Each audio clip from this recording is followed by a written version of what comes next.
The man placed his hands behind his back and asked God to guess how many fingers he was holding up. God said 7. Jack immediately retracted 2 fingers, hoping to embarrass God, but upon closer inspection, he truly had 7 fingers on each hand. Just as Jack was puzzled, God unexpectedly offered to transfer his divine power to Jack. Jack was so frightened he fled immediately. He stepped into a puddle. Yet his shoes remained dry. Now he only wanted to leave as quickly as possible, but his car wouldn't start. The car roared to life instantly. Jack couldn't believe it. He headed to a restaurant to test his newfound powers. He tried to control objects with his mind, spreading his hands.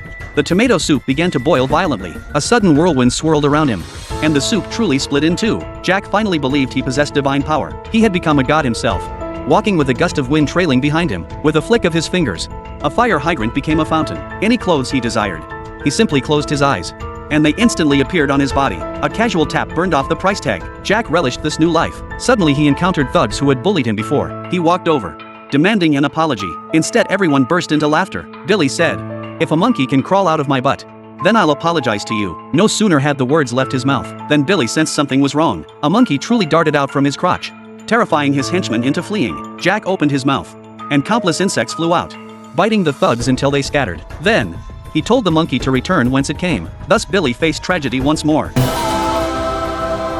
Jack climbed high to summon thunder and lightning, celebrating his ascension to godhood. Yet just one day prior, he'd been nothing but negative energy, always late for work due to traffic jams, eventually fired from his job, then bullied by a gang of thugs. He crashed into a streetlight while driving at night, totaling his car. Jack stomped his foot in rage, unable to fathom why misfortune always found him. He vowed to fire God. The very next day, he received a mysterious call, offering him a high-paying job. Jack rushed to the building, but stepped in a puddle the moment he got out of his car. Oh! Come on! Look! Upon reaching the interview room, he discovered his interviewer was none other than God himself, and thus began the scene described at the start. Jack became God's stand-in. Jack's charmed life had only just begun. Next, he would reclaim his good fortune.